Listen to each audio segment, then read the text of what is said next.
तो नेक्स्ट हम लोग स्टार्ट करने जा रहे हैं करंट इलेक्ट्रिसिटी का बहुत important section, important JEE Main या स्पेसिफिकली नीट के पॉइंट ऑफ व्यू से, क्योंकि आजकल का थोड़ा ट्रेंड सा बन चुका है कि एप्लीकेशन बेस्ड सवाल जो है वो थोड़े ज़्यादा पूछे जाते हैं। तो ये हम लोग स्टार्ट कर रहे हैं अब इंस्ट्रूमेंट। ठीक है, ये वही इंस्ट्रूमेंट है जिसके बारे में आप अपने लैब में भी कुछ ना कुछ लैब रिलेटेड काम भी करेंगे। तो इन सब टॉपिक से आजकल थोड़े से ज़्यादा सवाल पूछे जा रहे हैं। ठीक है, तो इस सेक्शन से क्वेश्चन पूछे जाने की प्रोबेबिलिटी ज़्यादा है, मेरे कहने का सिंपली मतलब ये। ठीक, चलिए आइए स्टार्ट करते हैं। सबसे पहले हम लोग बात करते हैं गैल्वेनोमीटर या माइक्रो एमीटर के बारे में। इस गैल्वेनोमीटर का कंस्ट्रक्शन हम लोग मैग्नेटिज्म में पढ़ेंगे, magnetic effect of electric current, NCERT chapter number 4 में।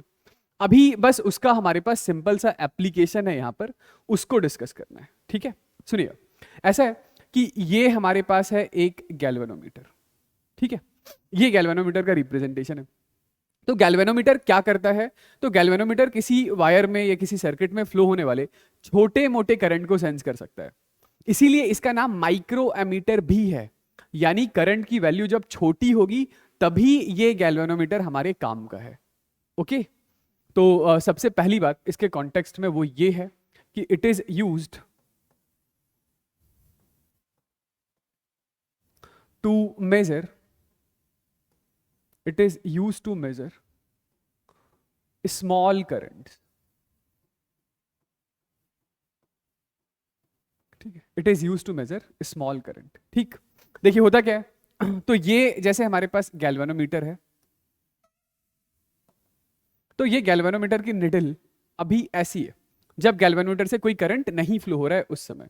ठीक है, जैसे ही इसमें कुछ आई एम्पियर का करंट फ्लो होना स्टार्ट हुआ तो ये निडल जैसे डिफ्लेक्ट होकर के यहां से यहां चली आई, ये कुछ लेट से फाई एंगल से डिफ्लेक्ट हो चुका है, फाई एंगल से डिफ्लेक्ट हो गया। ठीक है, तो इस गैल्वेनोमीटर से जो मैक्सिमम करंट हम लोग फ्लो करा सकते हैं उसकी एक लिमिट है, और उस मैक्सिमम करंट को हम लोग डिनोट कर देते हैं आई जी से। यानी आई जी क्या है? आई जी वो मैक्सिमम करंट है जो इस गैल्वेनोमीटर से फ्लो होगा, इससे ज्यादा करंट गैल्वेनोमीटर से फ्लो नहीं कराना है, क्योंकि जब आईजी करंट फ्लो हो रहा है तो उस समय ये निडल मैक्सिमम अमाउंट में डिफ्लेक्ट हो चुकी है। इससे ज्यादा करंट यदि फ्लो करा देंगे तो क्या होगा? तो जैसे ही इस गैल्वेनोमीटर से फ्लो होने वाला करंट आईजी से ज्यादा बड़ा हो गया तो ये गैल्वेनोमीटर फॉल्टी गैल्वेनोमीटर बन जाएगा, मतलब डैमेज्ड गैल्वेनोमीटर बन जाएगा, गैल्वेनोमीटर सिंपली खराब हो जाएगा। Galvanometer will be damaged।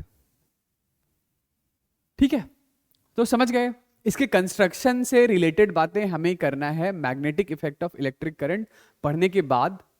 अभी फिलहाल के लिए बस ये छोटी सी बात है कि ये किस काम आता है, तो ये सर्किट में फ्लो होने वाले छोटे मोटे करंट को सेंस करने के लिए यूज होता है।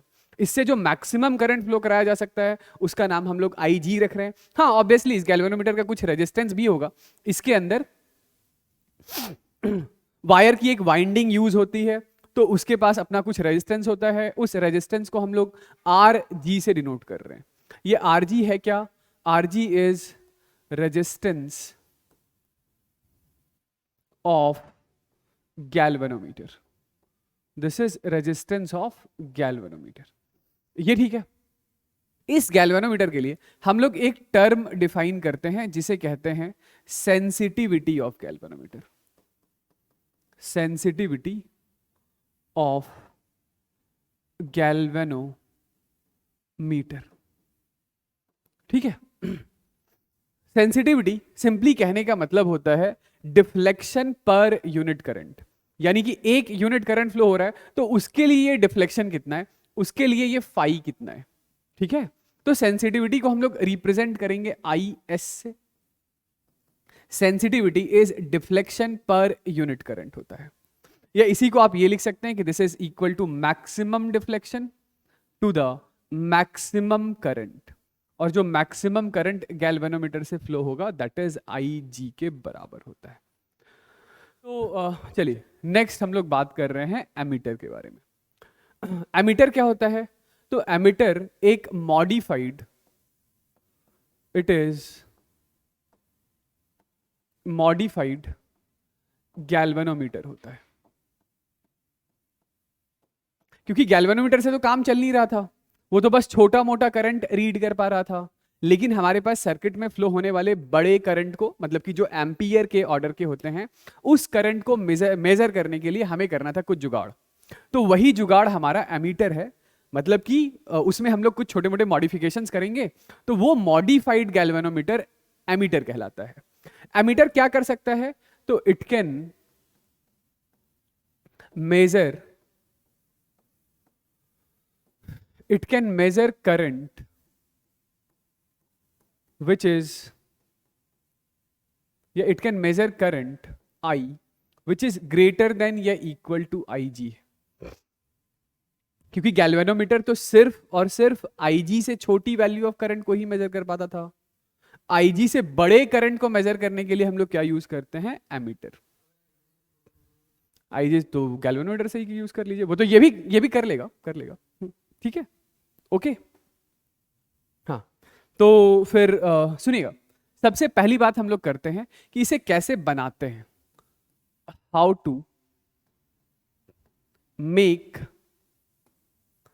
एमीटर, ठीक है। तो बहुत ही सिंपल सा काम है। वो सिंपल सा काम ये है कि ये हमारे पास गैल्वेनोमीटर था, इस गैल्वेनोमीटर के साथ एक बहुत ही छोटा सा रेजिस्टेंस, इस गैल्वेनोमीटर के साथ एक बहुत ही छोटा सा रेजिस्टेंस, इस छोटे से रेजिस्टेंस का नाम है शंट। इस छोटे से रेजिस्टेंस का क्या नाम है? शंट, ठीक है। बोलिए। तो इस गैल्वेनोमीटर के साथ जैसे ही हम लोगों ने एक बहुत ही छोटा सा रेजिस्टेंस शंट ऐसे पैरेलल में ऐड किया, बस इसी चीज को हम लोग एमीटर कहने लगते हैं। ये क्या है? यही हमारा एमीटर, ठीक है, ओके। मतलब ये तो एक काम हुआ, एक काम हमें अभी और करना है। सुनिएगा, एक्चुअली होता क्या है कि जैसे अब यहां से फ्लो होने वाला करंट है I, ओके, यहां से फ्लो होने वाला करंट कितना है? I। ये करंट जैसे ही यहां जंक्शन पर पहुंचा, तो लेट से इधर करंट चला गया I डैश, तो शंट के अक्रॉस कितना करंट जाएगा? I माइनस I डैश जाएगा ना, करंट यहां पे डिवाइड हो गया। शंट काफी छोटा है और इसका जो रेजिस्टेंस है वो RG है, गैल्वेनोमीटर वाला, ठीक। तो यहां से हम लोग ये एक्सप्रेस कर सकते हैं कि इसके अक्रॉस फ्लो होने वाला करंट है कितना। यानी कि यदि मैं आपसे पूछूं कि मुझे I डैश की वैल्यू बताइए, तो I dash is equal to, आप क्या बोलेंगे?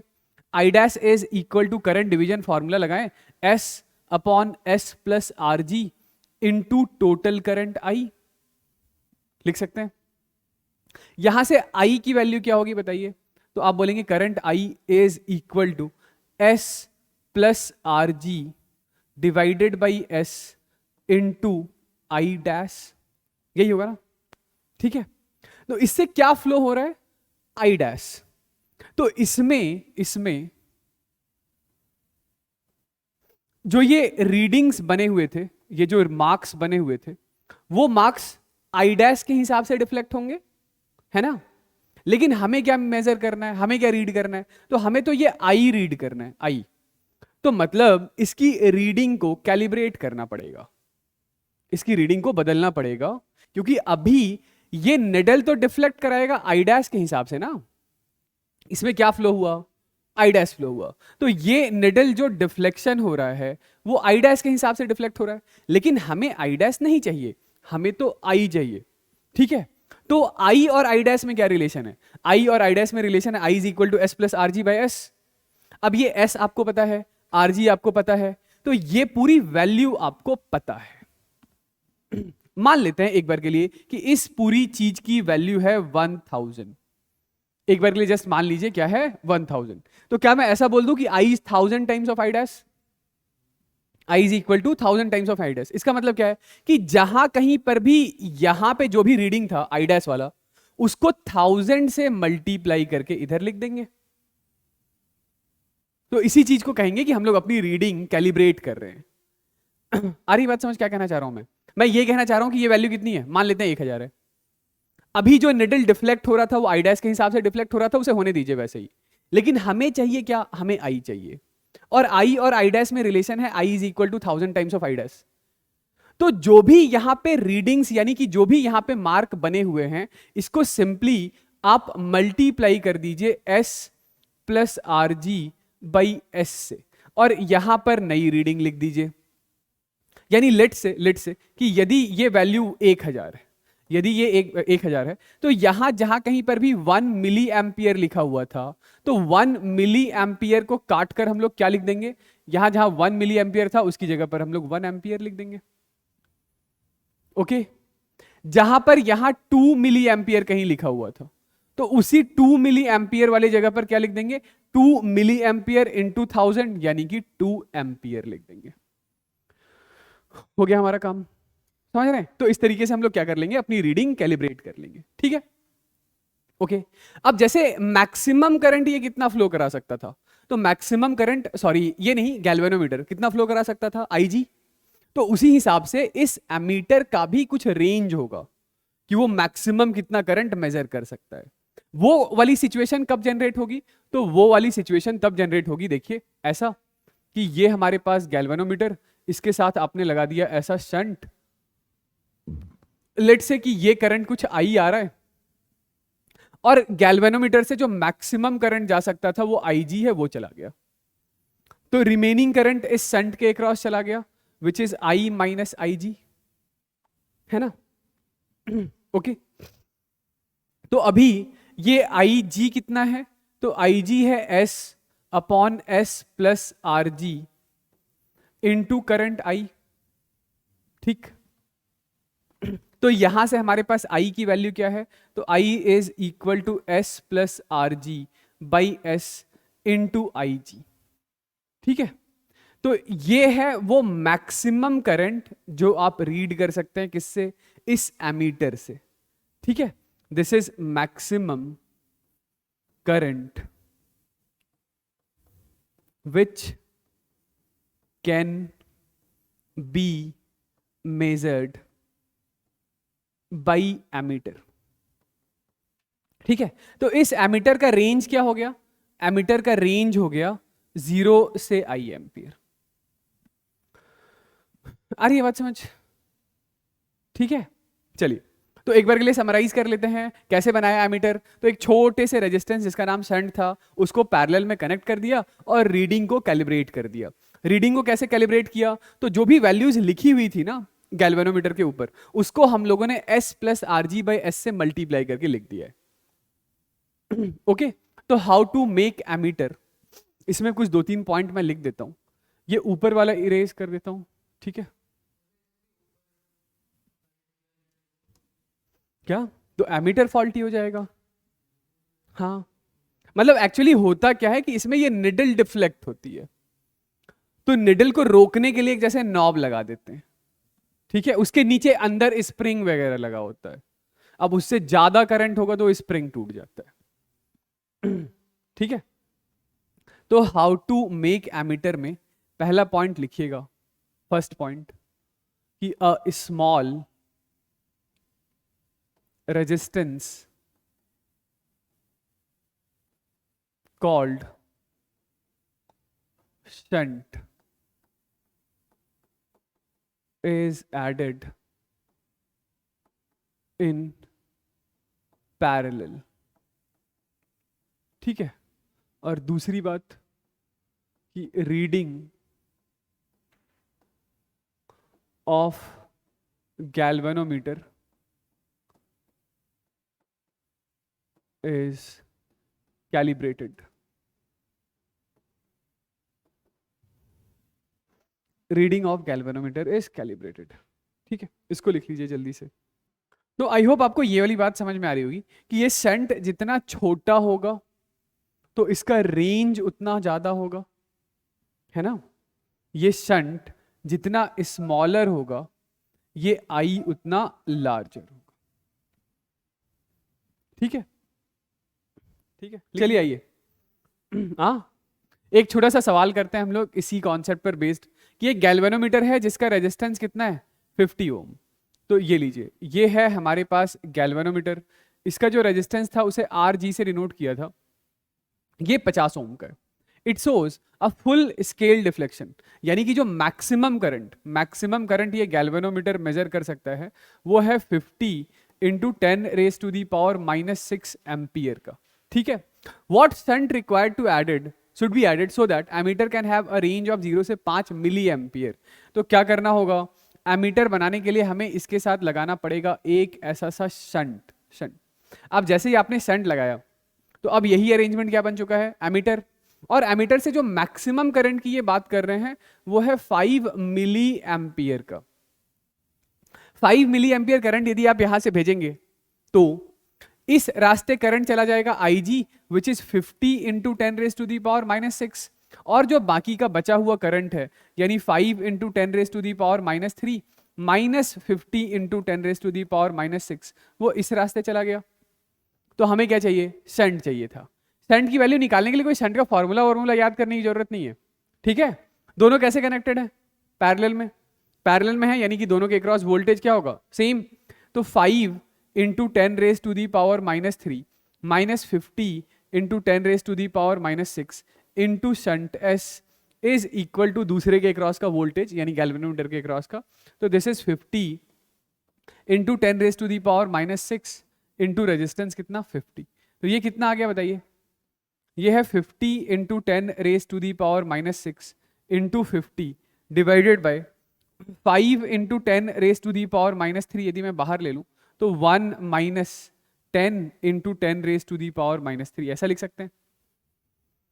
ठीक है, तो ये कितना आ गया, ये 5 से 10 टाइम्स में 10⁻⁻3 कैंसिल आउट हो गया तो -3 कितना आ रहा है ये -3 -1 ये -2 तो 50 इंटू 10⁻⁻2 बाई 1 माइनस 10 इंटू ये 10⁻2 1/100 तो 100 माइनस 1 99 यानी कि 50 इंटू 100 इंटू 10⁻2 अपॉन 99।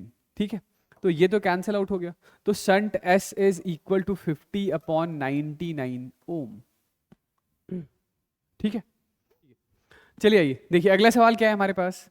तो अगला सवाल ये है कि what is the value of shunt that passes 10% of the main current through a galvanometer of resistance 99 ओम। तो ये लीजिए भाई, ये रहा हमारे पास गैल्वेनोमीटर और इस गैल्वेनोमीटर का रेजिस्टेंस है 99 ओम।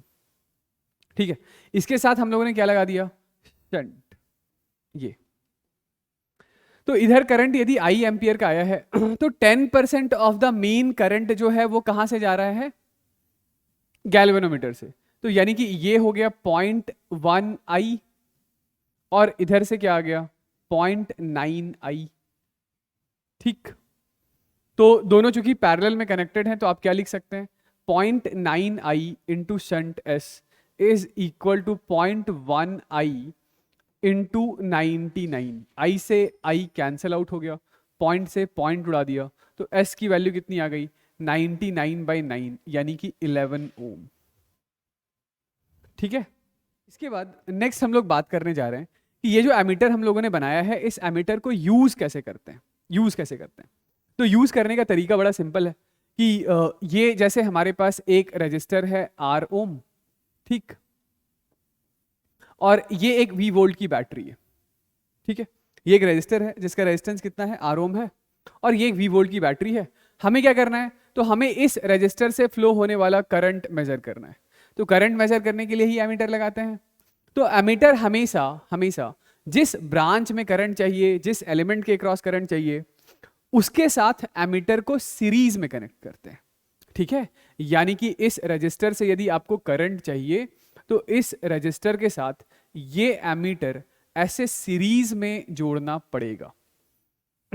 आई बात समझ क्या कहना चाह रहा हूं, तो मैं बस ये कहना चाह रहा था कि इट इज ऑलवेज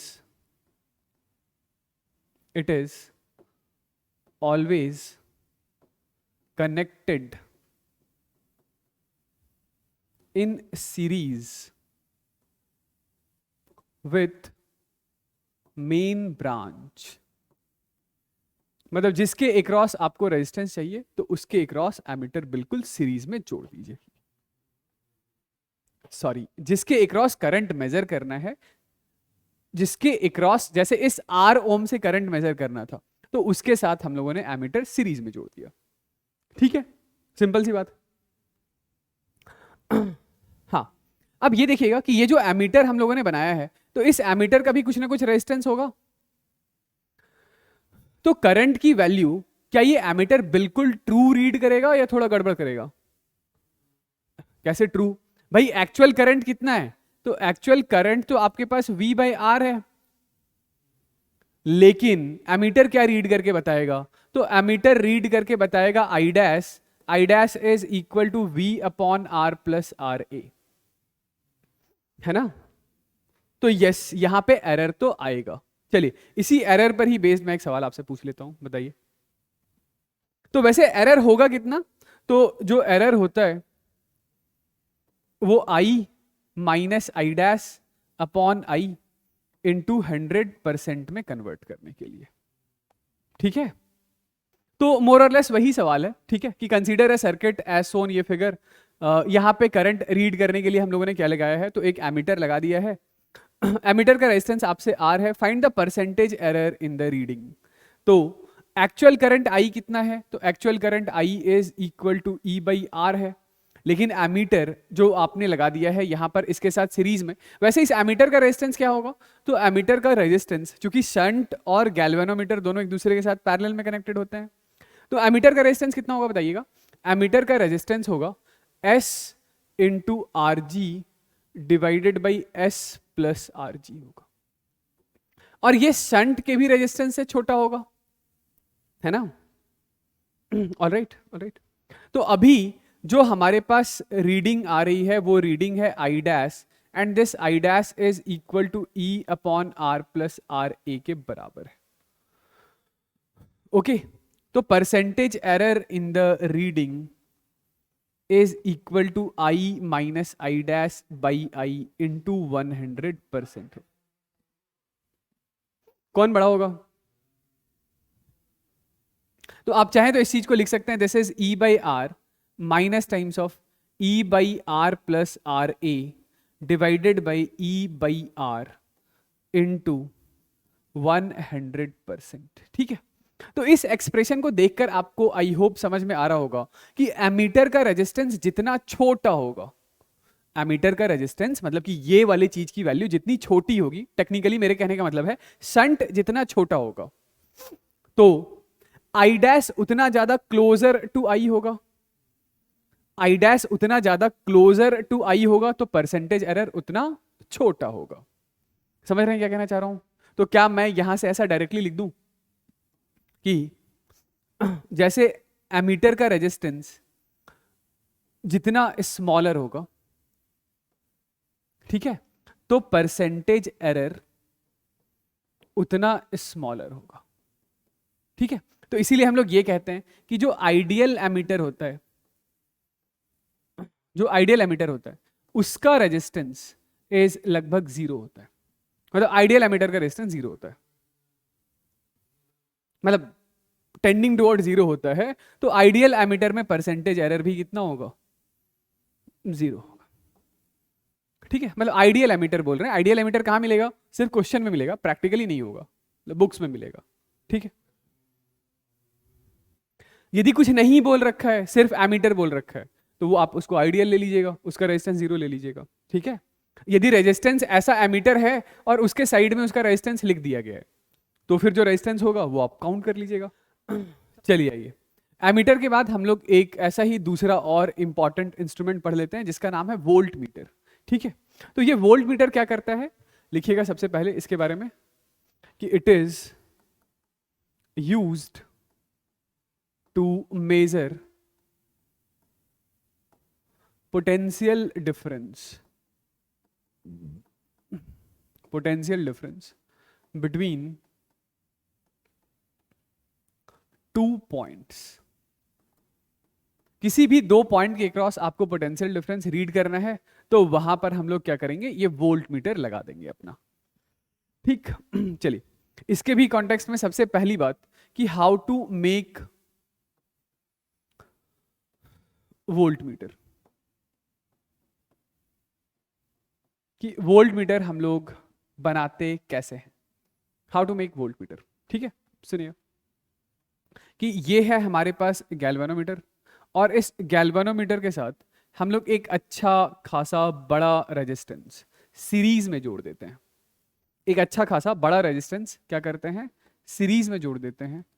और अब ये जो इंस्ट्रूमेंट बनकर तैयार हुआ है, इसी चीज का नाम निकाल देते हैं, दिस इज वोल्ट मीटर।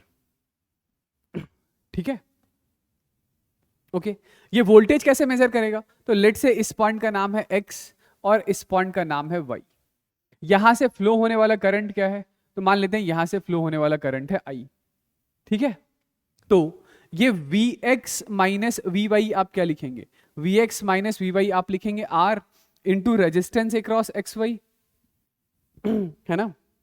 तो करंट I इंटू XY के अक्रॉस का रेजिस्टेंस, गैल्वेनोमीटर का रेजिस्टेंस है RG, और एक एक्सटर्नल रेजिस्टर आपने R और लगाया है। ठीक है, तो ये तो पहला काम था। दूसरा काम आप समझ गए, आपको क्या करना है कि ये RG प्लस R तो ये नोन है आपका, है ना। RG प्लस R की तो वैल्यू आपको पता है। ठीक, मान लेते हैं एक बार के लिए, मान लेते हैं RG प्लस R की वैल्यू है 1000। ठीक, तो इसके अंदर करंट फ्लो हो रहा है I, तो ये तो अपनी निडल डिफ्लेक्ट कराएगा इस करंट I के हिसाब से। जैसे मान लेते हैं एक बार के लिए कि करंट फ्लो हो रहा था 1 मिली एम्पियर का, तो ये निडल डिफ्लेक्ट होकर के यहां पर 1 मिली एम्पियर वाले मार्क पर चला आया। लेकिन हमें अभी वोल्टेज मेजर करना है, और वोल्टेज और करंट में क्या रिलेशन है, तो V equals to I times of RG plus R। मैं कह रहा हूं मान लीजिए एक बार के लिए कि RG प्लस R 1000 है, तो अब ये जो निडल है, ये निडल डिफ्लेक्ट होकर यहां से यहां आई है। बस हमें क्या करना होगा, तो ये जहां पर 1 मिली एम्पियर लिखा हुआ था ना, इसको कैलिब्रेट कर रहे हैं, यानी कि रीडिंग को मल्टीप्लाई कर रहे हैं RG प्लस R से, और इस पोजीशन पर हम लोग लिख देंगे 1 मिली एम्पियर, नहीं वोल्ट। क्या लिख देंगे, 1 वोल्ट। समझ रहे हैं मैं, हाँ, मतलब इसी को कहते हैं कि रीडिंग आप अपना कैलिब्रेट कर रहे हैं। भाई इसके अंदर क्या फ्लो हो रहा है, करंट आई, तो ये निडल उसी हिसाब से डिफ्लेक्ट कराएगा करंट आई के हिसाब से, है तो गैल्वेनोमीटर ही ना। लेकिन हमें आई नहीं चाहिए, हमें रीड करना है ये वोल्टेज V और I में relation, V is equal to I times of RG plus R। RG plus R आपको पता है, आपने ही R लगाया है, आपको गैल्वेनोमीटर का रेजिस्टेंस पता था। तो मैं बस ये कहना चाह रहा हूं कि जो भी रीडिंग्स यहां पे लिखी थी ना, उसको कैलिब्रेट कर दीजिए, मतलब रीडिंग को मल्टीप्लाई कर दीजिए RG प्लस R से, और एमीटर हटा करके, सॉरी एम्पियर हटा करके, या मिली एम्पियर या माइक्रो एम्पियर हटा करके अपना मॉडिफिकेशंस वोल्ट में कन्वर्ट कर दीजिए इसको। तो यहां पे हम लोग क्या करेंगे, अब इधर एम्पियर मत लिखिएगा, इधर वोल्ट लिख दीजिएगा। ठीक है, समझ गए। तो हाउ टू मेक, हाँ अच्छा, ये तो एक बात हो गई। अब दूसरी बात ये है कि आप मैक्सिमम वोल्टेज कितना मेजर कर सकते हैं XY के अक्रॉस। तो XY के अक्रॉस जो मैक्सिमम आप वोल्टेज रीड कर सकते हैं, वो IG times of RG plus R के बराबर होगा। IG क्या था, मैक्सिमम करंट। जब यहां से मैक्सिमम करंट फ्लो होगा, तो उसी समय मेजर्ड वोल्टेज मैक्सिमम हो जाएगा। ठीक है, तो इसी चीज को हम लोग कहते हैं, दिस इज जो रेंज होगा, रेंज ऑफ वोल्ट मीटर। जो रेंज ऑफ वोल्ट मीटर होगा वो 0 से लेकर के, ये लेट से V के बराबर का है, तो ये 0 टू V के बीच का आप कुछ भी मेजर कर सकते हैं। अरे मैं जैसे ये कह रहा हूं कि लेट से ये 50 वोल्ट है, तो 0 से 50 के बीच में आप कुछ भी रीड कर सकते हैं, कुछ भी मेजर कर सकते हैं। ठीक है, हाँ, तो how to make voltmeter में इसको मैं लिख भी देता हूं। पहला पॉइंट लिख लीजिएगा कि large resistance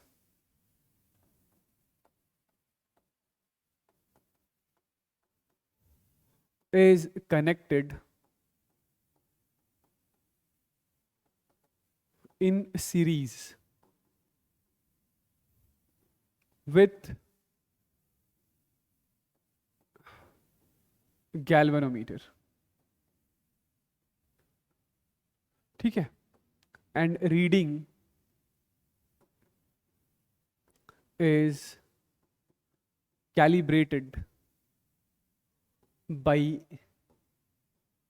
multiplying values with RG plus R. तो इसमें फिर हम लोग लगे हाथ बात कर लेते हैं, ये बन तो गया, इसको यूज कैसे करते हैं, वोल्ट मीटर को हम लोग यूज कैसे करते हैं। तो सुनिएगा, जैसे ऐसा है कि ये हमारे पास कोई एक रजिस्टर है R1, ये कोई दूसरा रजिस्टर है R2। इसको आपने क्या किया, किसी एक V वोल्ट की बैटरी के क्रॉस कनेक्ट किया हुआ है, किसी एक V वोल्ट की बैटरी के क्रॉस कनेक्ट किया हुआ है। हाँ ठीक है, किसी एक V वोल्ट की बैटरी के क्रॉस आपने कनेक्ट किया हुआ है। मान लेते हैं कि आपको इस R1 के क्रॉस वोल्टेज रीड करना है, R1 के क्रॉस क्या करना है, वोल्टेज रीड करना है। तो R1 के अक्रॉस वोल्टेज रीड करना है, तो वोल्ट मीटर R1 के साथ पैरेलल में कनेक्ट कर देंगे। कैसे कनेक्ट करेंगे, पैरेलल में, ठीक है। तो ये वाली बात याद रखिएगा कि it is always connected in parallel across points about which voltage is to be measured। ठीक है, चलिए जैसे यहीं पर हम लोग एक बार के लिए बात करते हैं कि बताइए जब ये वोल्ट मीटर नहीं था, जब ये वोल्ट मीटर नहीं था तो उस समय सर्किट में करंट कितना था, तो करंट था I is equal to V upon R1 plus R2। ठीक है, तो एक्चुअल वोल्टेज R1 के अक्रॉस कितना होगा, actually voltage across R1 is I times of R1, यानी कि V divided by R1 plus R2 multiplied with R1, इतना voltage था। लेकिन अभी जो आपने वोल्ट मीटर लगाया है तो इसका भी कुछ तो रेजिस्टेंस होगा, मतलब मान लेते हैं ये आइडियल नहीं है, नॉन आइडियल है, तो इसका भी कुछ तो रेजिस्टेंस होगा, वो रेजिस्टेंस है लेट से RV। तो अभी सबसे पहली चीज क्या चेंज हो जाएगी, तो सबसे पहले जैसे ही आपने वोल्ट मीटर लगाया तो सर्किट का इक्विवेलेंट रेजिस्टेंस ही बदल जाएगा, as a result of which current बदल जाएगा, करंट बदल जाएगा तो R1 के क्रॉस वोल्टेज बदल जाएगा। तो मेजर्ड वैल्यू उतना नहीं होगा जितना ट्रू होगा, यानी कि यहां पर भी एरर तो आएगा। ठीक है, अभी कितना होगा इक्विवेलेंट रेजिस्टेंस, मतलब एक्चुअली वोल्ट मीटर कनेक्ट करने की वजह से जो सर्किट का इक्विवेलेंट रेजिस्टेंस है तो वो R1 into RV divided by R1 plus RV plus R2, इतना इक्विवेलेंट रेजिस्टेंस होगा।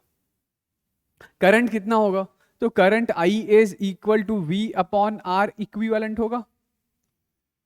और अभी रीडिंग क्या होगा, तो reading is equal to V upon R equivalent, यानी R1 RV by R1 plus RV plus R2 multiplied with इन दोनों पॉइंट के क्रॉस का इक्विवेलेंट रेजिस्टेंस, इन दोनों पॉइंट के क्रॉस का equivalent resistance is R1 RV by R1 plus RV। ठीक है, ये रीडिंग है। तो this is not same as जो एक्चुअल रीडिंग था, तो यहां पर फिर से आपके पास क्या आएगा, परसेंटेज एरर यदि निकालना पड़ा आपको।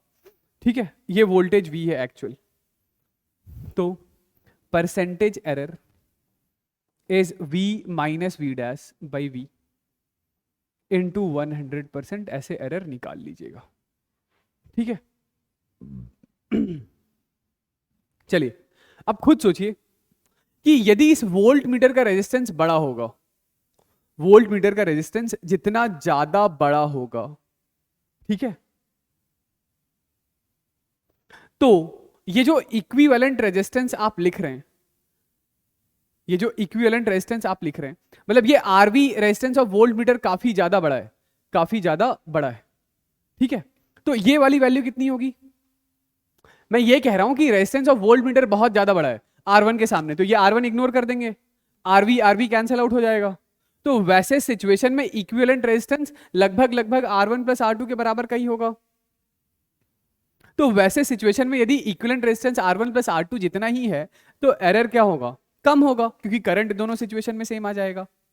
तो मैं ये समझाने की कोशिश कर रहा हूं कि वोल्ट मीटर का रेजिस्टेंस जितना ज्यादा से ज्यादा होगा, एरर रीडिंग में उतना कम से कम आएगा, क्योंकि यदि वोल्ट मीटर का रेजिस्टेंस R1 के मुकाबले काफी ज्यादा बड़ा हो गया तो ये रीडिंग लगभग लगभग R1 जितनी ही होगी। ये रीडिंग R1 जितनी है, उसमें से R2 आप ऐड कर रहे हैं तो इक्विवेलेंट रेजिस्टेंस उतना ही होगा जितना वोल्ट मीटर के एब्सेंस में था। ओके, तो मैं ये कह रहा था कि higher the value of RV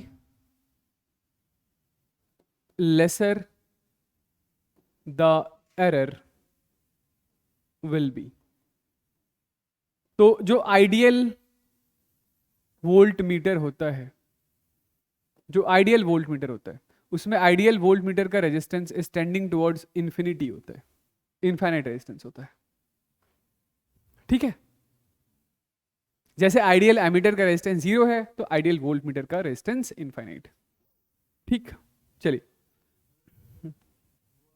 sorry, ये जो रेजिस्टेंस था इस दोनों पॉइंट के अक्रॉस का, वो R1 RV by R1 plus RV होगा। ठीक है, तो यहां पे भी वही R1 RV by R1 plus RV होगा। ठीक, चलिए देखिए, इसके बाद एक दूसरा छोटा सा सवाल कि scale of galvanometer is divided into 50 equal division. शायद से ये 150 होना चाहिए, चलिए 150 कर देते हैं। 150 galvanometer has a current sensitivity of 10 division पर मिली एम्पियर। इसका मतलब समझ में आ रहा है कि जब 1 मिली एम्पियर करंट फ्लो होता है ना, तो निडल 10 डिवीजन डिफ्लेक्ट हो जाती है। मतलब ऐसा रहा होगा कुछ कि ये गैल्वेनोमीटर है, इसमें टोटल ऑफ 1 2 3 4 5 6 7 8 9 10 150 डिवीजन है। 1 से 150 150 डिवीजन है। तो जब 1 मिली एम्पियर करंट फ्लो होता है तो निडल 10 डिवीजन डिफ्लेक्ट हो जाती है। तो एक डिवीजन डिफ्लेक्ट होने के लिए करंट जो चाहिए वो 1/10 मिली एम्पियर चाहिए। तो टोटल 150 डिवीजन डिफ्लेक्ट कराने के लिए, 150 डिवीजन डिफ्लेक्ट कराने के लिए जो करंट चाहिए होगा वो 1/10 इंटू 150 मिली एम्पियर चाहिए होगा। यानी कि 15 मिली एम्पियर करंट जब आप फ्लो कराएंगे तो निडल पूरे 150 डिवीजन से डिफ्लेक्ट कर जाएगी। तो 15 मिली एम्पियर क्या है आपका? 15 मिली एम्पियर IG है। यानी मैं इधर लिख लेता हूं कि IG यानी कि वो मैक्सिमम करंट जो इस गैल्वेनोमीटर से फ्लो कराया जा सकता है वो 15 मिली एम्पियर का है। एंड वोल्टेज सेंसिटिविटी 2 डिवीजन पर मिली वोल्ट, यानी कि 2 डिवीजन निडल डिफ्लेक्ट हो जाती है जब 1 मिली वोल्ट का पोटेंशियल डिफरेंस इसके दोनों टर्मिनल के क्रॉस लगाया जाता है। तो ठीक है, तो 1 डिवीजन निडल डिफ्लेक्ट कराने के लिए क्या करना होगा? तो 1/2 मिली वोल्ट का पोटेंशियल डिफरेंस लगाना होगा। तो 150 डिवीजन निडल डिफ्लेक्ट कराने के लिए क्या करना होगा? तो 1/2 इंटू 150 मिली वोल्ट का पोटेंशियल डिफरेंस लगाना पड़ेगा। तो मैक्सिमम पोटेंशियल डिफरेंस जो इसके दोनों टर्मिनल के अक्रॉस मेजर किया जा सकता है, इसको मैं एक बार के लिए VG लिख देता हूं। मैक्सिमम पोटेंशियल डिफरेंस जो गैल्वेनोमीटर के अक्रॉस मेजर किया जा सकता है वो 75 मिली वोल्ट का हो गया। How can this galvanometer be design to read 6 ampere per division और 1 वोल्ट पर डिवीजन? ठीक है, इसका मतलब क्या हुआ, समझ रहे हैं? तो चलिए सबसे पहले इस डेटा से गैल्वेनोमीटर का रेजिस्टेंस निकाल लें, है ना। यानी कि मैं क्या कहना चाह रहा हूं कि ये जो दो चीजें हमारे पास है, इसकी हेल्प से हम लोग कह सकते हैं कि VG is equal to IG into RG। Voltage across galvanometer is equal to current into resistance of galvanometer. तो गैल्वेनोमीटर का रेजिस्टेंस कितना आ गया? गैल्वेनोमीटर का रेजिस्टेंस आ गया 75/15, यानी कि 5 ओम। ठीक, चलिए पहले पार्ट के बारे में बात कर रहे हैं। ये बोला जा रहा है कि क्या मॉडिफिकेशन करें कि अब ये रीड करने लग जाए 6 ampere per division. 6 ampere per division मतलब कि टोटल डिवीजन कितने हैं? 150। तो जो मैक्सिमम करंट आप रीड करना चाहते हैं वो कितना होगा? वो होगा 6 इंटू 150। ठीक है, कितना? 900। तो 900 एम्पियर, 0 से 900 एम्पियर इसका रेंज हो जाए। 900 एम्पियर आप रीड कर पाए, यानी कि गैल्वेनोमीटर को किस में कन्वर्ट करने की बात की जा रही है? एमीटर में। एक ऐसा एमीटर जिसका रेंज 0 से 900 एम्पियर के बीच में कुछ भी हो। मतलब रेंज इज 0 से 900 एम्पियर। चलिए आइए तो मैक्सिमम करंट जो हम लोग रीड करना चाहते हैं वो है 900 एम्पियर का। इसको मैं इरेज कर रहा हूं। तो देखिए ये था हमारे पास गैल्वेनोमीटर। ऑब्वियसली क्या लगाना पड़ेगा, तो एक छोटा से छोटा शंट लगाना पड़ेगा, है ना। जैसे यहां से जब 900 एम्पियर करंट आए तो इधर कितना चला जाए, इधर 15 एम्पियर गैल्वेनोमीटर वाले रास्ते, 15 एम्पियर नहीं सॉरी 15 मिली एम्पियर, और रिमेनिंग करंट यानी कि 900 माइनस 15 बाई 1000 इधर चला जाए। ठीक है, गैल्वेनोमीटर का रेजिस्टेंस है 5 ओम। ठीक है, और ये शंट की वैल्यू हमें निकालनी है। तो shunt S is equal to क्या हो गया, shunt S is equal to I G into R G divided by I minus I G हो गया। ठीक है, आई जी की वैल्यू है 15 into 10 raise to the power minus 3, resistance of galvanometer 5 divided by 900 minus 15 by 1000। तो इसको सॉल्व कर लीजिए, यहां से शंट की वैल्यू आ जाएगी, है ना। इसको सॉल्व कर लीजिएगा, यहां से शंट आ जाएगा। दूसरा क्या है, 1 वोल्ट पर डिवीजन। दूसरे पार्ट के लिए दूसरे पार्ट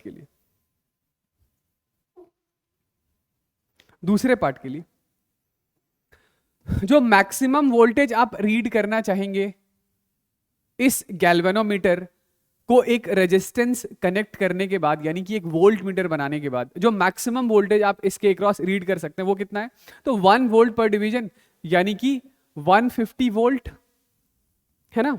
तो रेंज ऑफ वोल्ट मीटर कितना होना चाहिए, 150 वोल्ट का होना चाहिए। तो 150 वोल्ट का वोल्ट मीटर बनाने के लिए ये जो हमारे पास गैल्वेनोमीटर था उसके साथ हम लोग सीरीज में एक ऐसे बड़ा सा रेजिस्टेंस कनेक्ट कर देंगे। तो ये जो वोल्टेज V है, this V is equal to I G into R G plus R, ऐसा ही होगा ना। ठीक है, तो मैक्सिमम वोल्टेज है 150, करंट कितना है गैल्वेनोमीटर से, वो है 15 बाई 1000, और गैल्वेनोमीटर का रेजिस्टेंस है 5 प्लस आर। तो ये कितना आ गया, 15 से ये 10 टाइम्स में 10,000 माइनस 5, दिस इज आर। तो 9995 ओम का रेजिस्टेंस इसके साथ सीरीज में लगाना पड़ेगा। देखिए, तो ये वही परसेंटेज एरर के ऊपर है, एक छोटा सा सवाल, ठीक है, जिसमें एरर की कैलकुलेशन इन्वॉल्व है। क्या है सवाल कि ये 200 ओम के 2 रजिस्टर हैं, 40 वोल्ट की बैटरी है। सबसे पहले पूछा जा रहा है potential difference between point A and B. तो उसके लिए सबसे पहले पार्ट के लिए आप इक्विवेलेंट रेजिस्टेंस लिखेंगे। इक्विवेलेंट रेजिस्टेंस कितना होगा, 200 200 400 ओम। करंट कितना होगा, तो करंट होगा 40 बाई 400, 1/10 एम्पियर।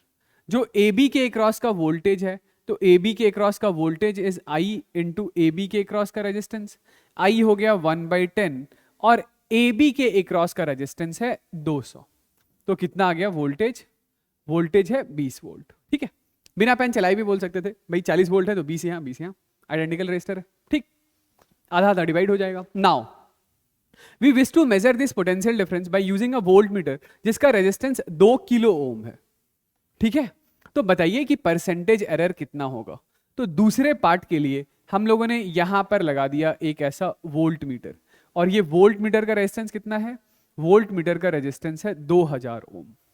तो दूसरे पार्ट के लिए अब हम लोग सबसे पहले सर्किट का इक्विवेलेंट रेजिस्टेंस निकाल लें।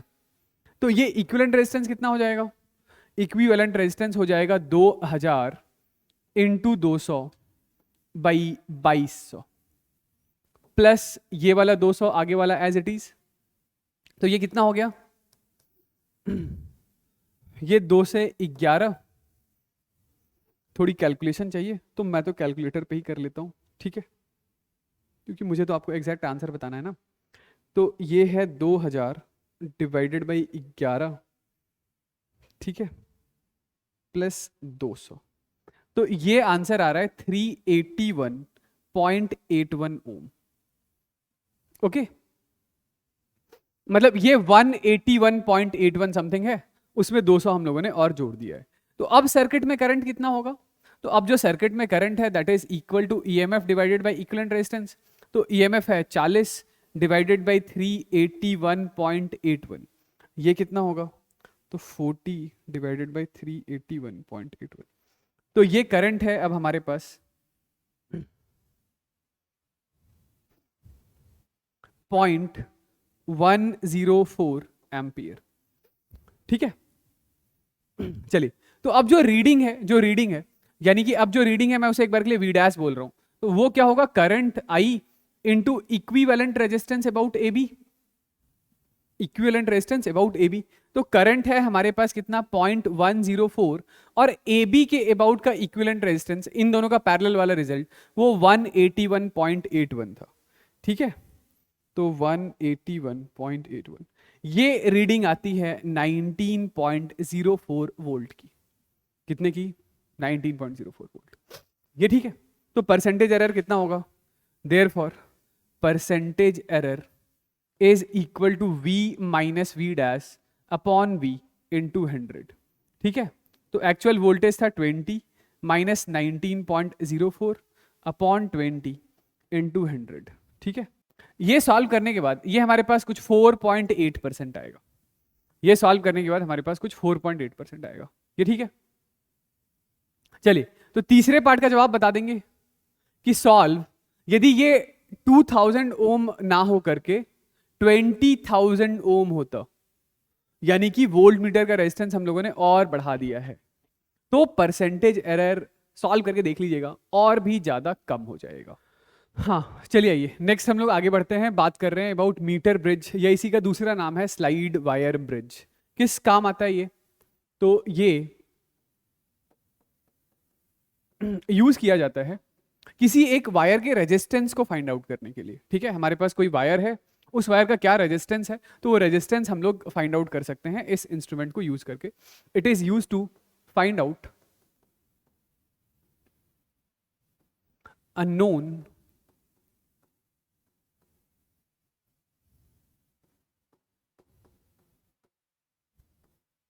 resistance of wire. It is used to find out unknown resistance of a wire. ठीक है, किस प्रिंसिपल पर काम करता है? तो ये याद रखिएगा कि it works on balanced state wheat stone bridge. It works on balanced state wheat stone bridge. देखिएगा, मैं एक बार के लिए ड्रॉ कर लेता हूं। तो ये कुछ ऐसा सा नेटवर्क होता है हमारे पास, मतलब ये हमारा कुछ ऐसा सा एक्सपेरिमेंटल सेटअप होता है। ठीक है, ये यहां पर एक थिक मेटालिक स्ट्रैप है। ये मेटल के स्ट्रैप्स थिकर होते हैं, थिकर मतलब इसका रेजिस्टेंस काफी छोटा होता है इन सेगमेंट्स का। इसका या इसका रेजिस्टेंस काफी छोटा होता है। ठीक है, ये जो ए बी वायर है, इस ए बी वायर की जनरली लेंथ होती है 100 सेंटीमीटर, और इसी ए बी वायर को हम लोग मीटर ब्रिज वायर बोलते हैं। मीटर ब्रिज वायर, ये जो मीटर ब्रिज वायर है ये बिल्कुल एक यूनिफॉर्म वायर है। यूनिफॉर्म वायर मतलब कि इसका क्रॉस सेक्शनल एरिया वायर का हर जगह एक जैसा होता है, और इस वायर का जो टेम्परेचर कोफिशिएंट ऑफ रेजिस्टेंस या टेम्परेचर कोफिशिएंट ऑफ रेजिस्टिविटी होता है वो काफी छोटा होता है। मतलब कंटिन्यूअसली करंट फ्लो होने की वजह से भी इसमें हीटिंग इफेक्ट आएगा, और उसकी वजह से इस ए बी वायर में रेजिस्टेंस का कोई सिग्निफिकेंट चेंज नहीं आएगा। ठीक है, चलिए, ये हमारे पास एक रेजिस्टर है जिसका रेजिस्टेंस है R, और ये नोन रेजिस्टेंस है, इसकी वैल्यू हमें पता है। ये लेट से कोई दूसरा रेजिस्टेंस है S, ये अननोन है, हमें इसकी वैल्यू नहीं पता है। ठीक है, अननोन रेजिस्टेंस है वो नहीं पता है। ठीक, फिर यहां से सुनिएगा, जैसा मैंने बताया कि ये वो सेगमेंट है जिसका रेजिस्टेंस काफी छोटा है, तो इसमें आने वाले पोटेंशियल ड्रॉप को हम लोग लगभग इग्नोर कर देते हैं इसमें। तो इस पॉइंट का भी नाम मैं जैसे ए ही लिख देता हूं। ये पॉइंट बी है, तो इस पॉइंट का भी नाम मैं एक बार के लिए बी लिख देता हूं। ठीक है, ये बीच में जैसे यहां पे हम लोगों ने कोई पॉइंट लिया सी, और सी से एक गैल्वेनोमीटर कनेक्ट किया, उस गैल्वेनोमीटर से एक जॉकी कनेक्ट किया, और उस जॉकी को इस वायर के ऊपर स्लाइड करा रहे हैं। स्लाइड कराते कराते कराते यहां पर लेट से हमें कोई पॉइंट मिल गया ऐसा जिसका नाम है एक्स। जैसे ही ये जॉकी पॉइंट एक्स पर टच हुआ तो इस गैल्वेनोमीटर में फ्लो होने वाले करंट की वैल्यू हो गई 0। ठीक है, यानी कि इस पॉइंट एक्स को हम लोग कह देंगे this X is null point.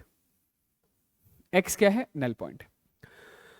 अब जरा सोचिए कि ये नल पॉइंट यानी कि इस इंस्टेंट पर जैसे ही ये एक्स पर आपने टच कराया तो करंट थ्रू गैल्वेनोमीटर 0 क्यों हो गया होगा? 0 इसलिए हो गया होगा क्योंकि ये पॉइंट सी और पॉइंट एक्स का वोल्टेज सेम हो गया होगा, है ना? तो क्या ये व्हीटस्टोन ब्रिज नहीं नजर आ रहा है? बिल्कुल आ रहा है। उस समय ये जो लेंथ है, ये लेट से ये वाला लेंथ L है, तो ये बचा हुआ लेंथ 100 माइनस L के बराबर होगा। तो मैं इसी का एक इक्विवेलेंट फिगर आपको इधर ड्रॉ करके दिखा रहा हूं कि ये हमारे पास रेजिस्टेंस R, ये हमारे पास रेजिस्टेंस X, ये हमारे पास resistance rho L by A, और ये हमारे पास resistance rho 100 minus L by A। ये है गैल्वेनोमीटर और ये ऐसा नेटवर्क। करंट थ्रू गैल्वेनोमीटर कितना है? 0। यदि करंट थ्रू गैल्वेनोमीटर 0 है तो क्या ये बैलेंस्ड स्टेट कंडीशन नहीं है? बिल्कुल ये बैलेंस्ड स्टेट कंडीशन है। यानी बैलेंस्ड स्टेट कंडीशन क्या था? इसको इरेज कर दूं ना, ये तो लिख लिया। मैं ये कह रहा था कि आप ऐसा लिख सकते हैं कि this R divided by rho L by A is equal to S by rho times of 100 minus L by A। Rho A से रो A कैंसिल आउट हो गया और यहां से S की वैल्यू कितनी आ चुकी है? 100 minus L by L into R। ठीक है, तो ये है हमारे पास वो अननोन रेजिस्टेंस की वैल्यू। ठीक है, इसमें बस एक बात का ध्यान रखिएगा कि इसमें भी रीडिंग में एरर आता है। ठीक है, और वो एरर मिनिमम होता है कब? जब x मिड पॉइंट के आस पड़ोस में हो। मतलब यदि ये नल पॉइंट बिल्कुल एंड पर चला जाए या इधर कहीं बिल्कुल एंड पर आ जाए तो उस सिचुएशन में एरर s के मेजरमेंट में ज्यादा होगा। s के मेजरमेंट में एरर कब कम होगा? तो जब जो आपका नल पॉइंट है वो नल पॉइंट बीच वाले रेंज में कहीं आए, मतलब 40, 45, 50, 55, 60 के आस पड़ोस का हो। कहने का मतलब है कि R और S एक ही ऑर्डर के हों। हाँ तो भाई क्या है अगला सवाल हमारे पास? हाँ, क्वेश्चन क्या है? एक मीटर ब्रिज है जहां पे नल पॉइंट कितने पे आ रहा था? तो नल पॉइंट आ रहा था 40 सेंटीमीटर पर। 40 सेंटीमीटर, ठीक है। तो 40 सेंटीमीटर पर नल पॉइंट यदि आ रहा है तो आप क्या लिखेंगे? R by 40 is equal to S by 60। ठीक है, यानी चाहे आप तो R by S is equal to 2 by 3 ऐसा लिख लीजिए। ठीक है, फिर आगे बोला जा रहा है कि resistance of 12 ohm is connected in parallel with S, null point occurs at 50। तो अब जैसे ही आपने इसके साथ पैरेलल में लगा दिया तो अब नल पॉइंट 40 से शिफ्ट होकर कहां चला गया? 50 पर। तो दूसरे सिचुएशन में, ये तो पहला सिचुएशन था, दूसरे सिचुएशन में R by 50 is equal to इस साइड का इक्विवेलेंट रेजिस्टेंस कितना हो गया? तो 12S by 12 plus S by 50। 50 निपट गया, यानी कि R is equal to 12S by 12 plus S। और R की वैल्यू क्या है? तो R is equal to 2S by 3 लिख दें। तो 2S by 3 is 12S by 12 plus S। S से S निपटा, ये 2 से 6 टाइम्स में, तो कितना आ गया ये? तो ये 12 plus S is equal to 18, S is equal to 6 ohm. यदि S is equal to 6 ohm है तो R इज इक्वल टू कितना था? 2 बाई 3 इंटू 6 यानी कि 4 ओम। ठीक है, तो चलिए ये वाली चीज का ध्यान रखिएगा कि जैसे यहां पर आप कुछ यदि पैरेलल में कनेक्ट कर रहे हैं, पैरेलल में, तो इक्विवेलेंट रेजिस्टेंस क्या होगा? यदि पहले इक्विवेलेंट रेजिस्टेंस, मतलब पहले तो एक ही रेजिस्टर था S, इसके साथ आपने पैरेलल में लगाया, तो अब इधर की साइड का रेजिस्टेंस क्या होगा? S से छोटा, S से छोटा। S से जब छोटा होगा तो नल पॉइंट पहले 40 पर था फिर 50 पर आ गया, यानी कि जो रिजल्ट है वो ये है कि पैरेलल में कनेक्ट करने पर नल पॉइंट B की तरफ शिफ्ट होगा। पैरेलल में कनेक्ट करने पर नल पॉइंट B की तरफ शिफ्ट होगा। यदि यहां पर आप कुछ सीरीज में लगाते हैं तो इधर की साइड का रेजिस्टेंस बढ़ जाएगा, ये रेजिस्टेंस बढ़ जाएगा, तो ये डिस्टेंस बढ़ाना पड़ेगा, तो नल पॉइंट A की तरफ शिफ्ट होगा। ठीक है, इसका ध्यान रखिएगा।